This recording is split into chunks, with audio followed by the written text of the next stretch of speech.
लातूर जिल्ह्यातल्या उदगीर बसस्थानकाची ही दुरावस्था झालेली आपण पाहत आहोत। गेल्या 2 वर्षांपासून या बसस्थानकाची ही दुरावस्था आहे।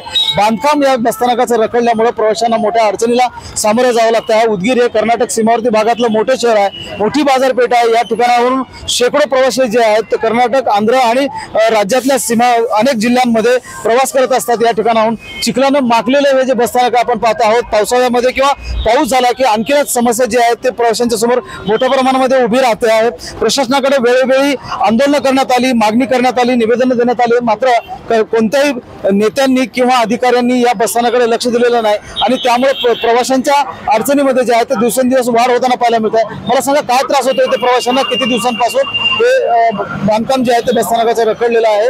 प्रवाशांना काय त्रास होतो विशेषतः रात्री? गेल्या 2 ते 2.5 वर्षापासून उदगीर हे ठिकाण लातूर जिल्हा जेवढे लातूर जिल्ह्यामध्ये जिल्ह्याचं स्थानक आहेत त्यापेक्षा जास्त गर्दी तर तेलंगणा, कर्नाटक, आंध्र ह्या बॉर्डरमुळे लोकांची खूप गर्दी असते। हजारो प्रवासी इथे येत असतात। म्हातारे कुतारे विद्यार्थी तुम्ही बघत असाल अक्षरशः पावसामध्ये या चिखलामध्ये पडतात आणि उन्हाळ्यामध्ये याच्यापेक्षा दुरावस्था जास्त आहे। उन्हाळ्यामुळे या धुळीची एवढी धुळी असते की भयानक त्या लोकांना त्रास होत आहे। लग्नाची घाई आहे, महिलांना चालता येत नाही गुडघ्याभर पाण्यामध्ये। आता तरी कालपासून पाऊस उघडल्यापासून या चिखल कमी झालेला आहे, आता खडक टाकलेला आहे, पण याच्यापेक्षा बेकार अवस्था।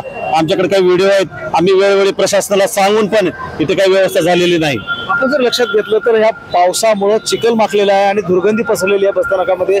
विशेषतः वृद्ध प्रवासी जे आहेत आणि विद्यार्थी आहेत त्यांना मोठ्या त्रासाला सामोरे जावं लागतं। प्रशासनाने इकडे लक्ष द्यावं आणि बसस्थानकाचं काम जे आहे ते तातडीने सुरू करावं, अशा प्रकारची मागणी जी आहे ती प्रवाशांबरोबरच उदगीरकरांची आहे। महेंद्र जोंधळे, TV9 मराठी, लातूर।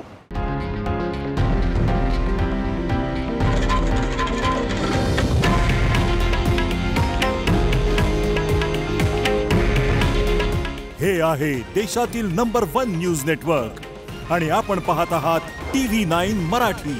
काळजी तुमची, हित महाराष्ट्राचं।